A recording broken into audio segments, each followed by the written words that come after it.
How do you earn passive income in real estate with as little as $1,000? Is it possible? Is it too good to be true? That's what we're gonna talk about today because it's actually possible. Here are a few ideas for you.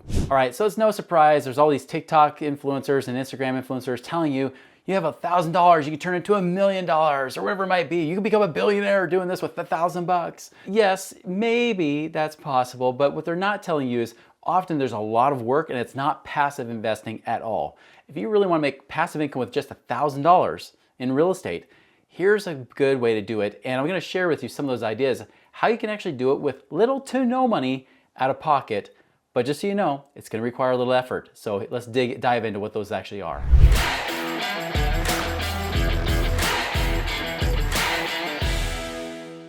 All right, so let's talk about, I guess every time we hear these people talking about $1,000 making $100,000, yes, it's possible, but it's usually a business, something you have to exchange time and energy into in order to get those kind of returns. That's what they won't tell you because they're just trying to sell you some crappy program, and it could be a good program, but they're gonna try to sell you some program that's gonna overpromise all these dreams for you, and then you're gonna realize it's got a lot of hard work.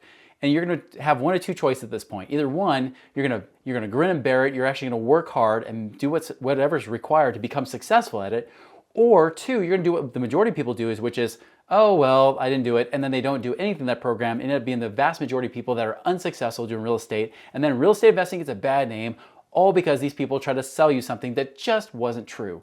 The truth is, if you got $1,000, you gotta couple it with time and energy, period. Now, there are some things that don't require to have a full-time job, right? You don't, or even an overtime business or job on the side to do this. So I want to talk about some of these strategies specifically and what they would really look like. So for example, number one, let's talk about the house hack, right? House hack is a way that you can either buy a property with maybe a little down payment, or two, you actually rent a property, but you rent a property with multiple bedrooms and then you rent out those bedrooms. So let's just say you're a college student, we're getting ready to go to college. You go and you rent a house that's a little bit more expensive than you would get if you just got into a single room. But maybe, and you might have to partner with your parents on this, depending on if you're trying to buy it or rent it, but you get that little extra backing there to say, hey, I'll take care of the property. I'll personally manage this property. I'll find the kids to rent it to, the other students or whoever it might be, or it could be just other renters if you're not even in college. It could be something you're doing even as a single person or a married couple. Go and rent this to other people. So you have multiple rooms, you rent out those rooms, and then the rent that comes from those not only pays for the house payment, but it might even pay for your own rent. So it might even be able to cover your rent and even give you some extra money in your pocket for that. Worst case scenario, if you can even live rent-free, how awesome would that be? So that's something you could do with very little money out of pocket. It might just require a first and last month's deposit on that. Now, is it $1,000? Probably not. It might be a few $1,000s, but still, close. It might be able, like I said, you could partner with parents or somebody else on this to allow it to work for you so you can pay them back the money over time or as the money comes in. Now the second one, you'll hear everybody talk about on Instagram and TikTok, they'll say you can do wholesaling, right? Now wholesaling is an interesting concept, right? Because let's think of it this way. Wholesaling is you're like the middleman.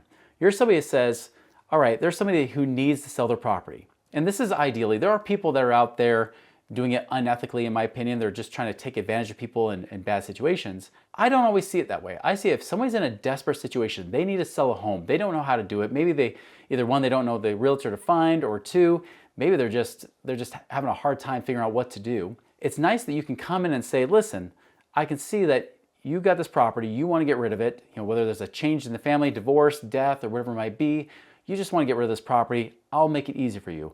I'll hook you up with a buyer. I'll be the middle person, almost like a real estate agent, but someone who's working a little bit more proactively on your behalf. Now, here's what a wholesaler will say. They'll say, listen, your house, I'll buy it for you for $175,000, and then whatever I sell it for, I take the difference. So let's just say that the house is worth $200,000, but you tell them, hey, listen, I'll buy it for you for $175,000 right now if I can help you find the seller. Would you agree to that price? They'll say yes. Now, this may require little to no money out of pocket on your part, because it's just a matter of paperwork and things like that, signing the agreement to say you're essentially buying the property for them at $175,000. But then if you do sell it to someone else, another family or whatever it might be, for $200,000, you get to pocket the difference. The person that was selling the property is happy because they got the $175,000 no matter what. You're happy because you just made $25,000 by selling that property. That's kind of how a wholesaler works. So you really become a person that puts that time and energy. And that's the thing I always remind people is that I know people that are wholesalers. I know these guys. These people have Massive businesses, they run a business, and these businesses can be overtime hours for them if they're trying to do it on a bigger scale. Now, if you're doing this on a smaller scale, you might do only a few of these properties a year. Still, you can make decent money doing this kind of strategy with very little money out of pocket. So becoming a wholesaler can be a good option, but do not deceive yourself for 1 minute believing that you're just gonna walk in and that these things are just gonna fall in your lap. It might require you doing hundreds and hundreds of dials. And if it's not you doing it, you're hiring somebody else to do it, which means it requires more money. If you're starting out with $1,000, you're probably gonna be the one doing the smiling dial, right? You're gonna be the one calling up these people, trying to find out if you can get them to sell their property and then make the deal, even trying to arrange and make everything work. It's gonna require effort and time. However, if you're someone who's saying, I'm making 15 bucks an hour, I make $30,000 a year full time, but I can do one of these projects and make almost that same amount of money, no brainer, right? So that's where wholesaling can be a really good strategy if you just have $1,000 to invest. All right, here's the next thing you can do. And this kind of relates a little bit with wholesaling, but it's a little bit different. But sometimes you can work for these real estate investors by doing what's called driving for dollars. Now, driving for dollars is simply this, is you're going around and you're driving around these neighborhoods. You might notice that there's a property that's kind of becoming a little bit dilapidated, right? Like it's kind of becoming run down. Maybe the grass hasn't been mowed for a couple months. You know, it looks like there's like a little African jungle out in their front yard or something like that. And you think, you know what? I wonder if that property, I wonder if that one could be sold for cheap because it looks like crap. So let's see if we could buy this crap property, fix it up and make it and sell it for a lot more.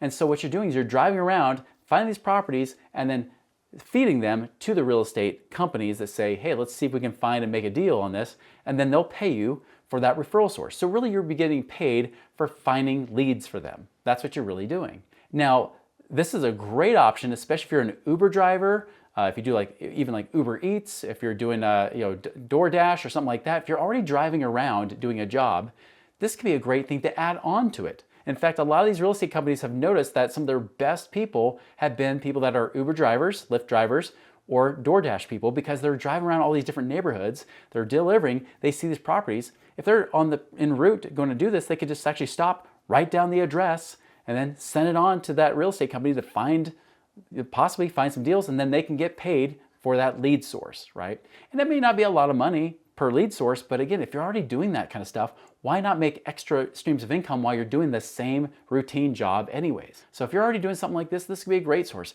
If you got lots of time in your hand, this could be a great thing to do as well. So driving for dollars could be a great way to, again, give labor, but you're still able to participate in passive real estate income. And in fact, the truth is, you're probably a little bit more passive than even those guys that have to work the whole deal from start to finish. You're just that entry source. Now, here's the next thing you can do. If you have just little amount of cash, maybe $1,000, you can also do a partnership. This is where you could try to find somebody to be your mentor. And this is what you offer. You offer sweat equity, right? Because if you don't have the money to buy the equity, there's what's called sweat equity, which is I'm willing to put in the time, the energy, and the training. I'll tell you this, as I'm getting older in my years, I'm almost 50 years old, I've started to meet other real estate investors that are my age or older saying, you know what, I'm done with having to do all the hard work. I'd rather have somebody else do it.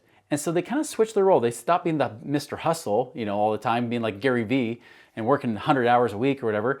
And then they're actually moving more into, hey, why don't I become more of a mentor? Maybe I can help somebody out. I've actually have friends where they literally found like these old real estate investors that were getting old and tired.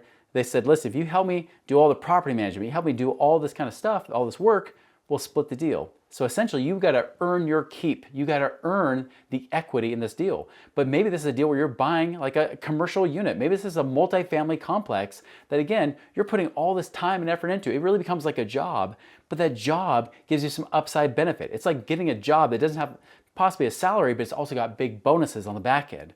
That's what could happen if you're in a real estate partnership. Word of advice, warning, make sure you find somebody with good, solid reputation. They got good integrity. You know, like other people in the community that know them, and that could be a great partnership. That's some amazing way to not only just make good money on the real estate transaction, but it's also a great way to learn how to do investing the right way from someone who's done it the wrong way for years and finally learned the right way over those years. You can really hyperspeed and save yourself years and years of pain and hassle learning for someone who already made those mistakes for you. So a great way to have that apprenticeship almost with that mentorship, that partnership where you can go with somebody with all that experience, do that deal with them, kind of almost have those training wheels for yourself, but then also allows you to make a lot more money as well. So here's the truth, guys. If you want true passive income where you're not having to work hard for it, it's not gonna happen with $1,000. You gotta have a lot more cash. So if you wanna get to that point, the point is to build more cash, to build more wealth, to build that money so then you can invest it with these other investors where you let your money do the hard work rather than yourself. Because it's either you or your money's gonna do all the hard work for you. So if you wanna get more passive with that, you need to have more money. And a great way to do that, guys, is go to moneyripples.com, sign up for our email list. We give lots of great advice, lots of great strategies to help you be able to improve your cash flow, get more money, so then you can turn around and create passive income with your money right away. So go do that right now at moneyripples.com.